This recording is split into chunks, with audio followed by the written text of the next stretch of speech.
Hai teman-teman, kita akan bahas sebuah kata yang kedengarannya seperti keju mahal, tapi sebenarnya jauh lebih penting, hegemoni. Intinya, hegemoni itu cara orang berkuasa tetap berkuasa, dan gak selalu pakai kekerasan loh. Ide ini datang dari orang pintar bernama Antonio Gramsci. Dia bilang, penguasa nggak cuma kontrol tentara dan polisi, mereka juga kontrol ide-ide kita. Bayangin gini, sistem di mana orang kaya makin kaya dan kita cuma bisa bilang, ya, memang begitulah adanya. Nah, itu hegemoni. Hegemoni membentuk apa yang kita anggap normal dan bisa diterima, meskipun itu cuma untungin segelintir orang.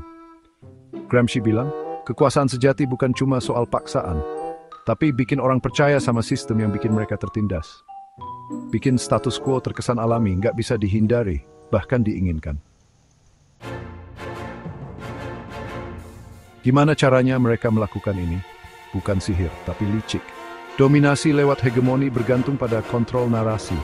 Coba pikirkan media yang kita konsumsi, pendidikan yang kita terima, bahkan obrolan santai kita sehari-hari. Ini semua medan perang untuk pikiran kita. Bayangkan perayaan Hari Kemerdekaan. Kedengarannya keren kan? Kebebasan untuk semua.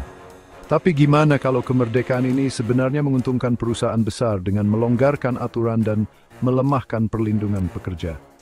Tiba-tiba, parade meriah itu terasa seperti perayaan kemenangan perusahaan. Mari kita bahas lebih lanjut soal Hari Kemerdekaan ini. Ini semua soal branding.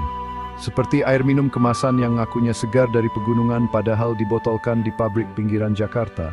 Hari Kemerdekaan mungkin terdengar seperti kemenangan rakyat kecil. Tapi siapa yang sebenarnya dimerdekakan? Mungkin Hari Kemerdekaan datang dengan pemotongan pajak. Kedengarannya bagus, kan? Kecuali pemotongan itu terutama menguntungkan orang kaya, sementara program sosial untuk yang kurang beruntung dipotong. Paham kan?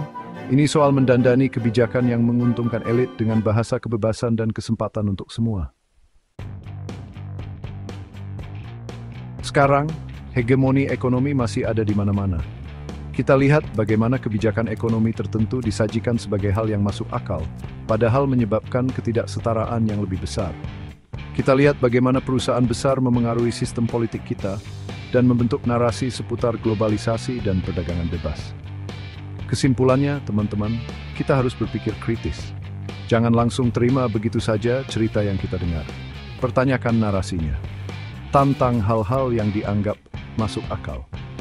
Karena semakin kita paham cara kerja hegemoni, semakin siap kita memperjuangkan dunia di mana kekuasaan benar-benar ada di tangan rakyat.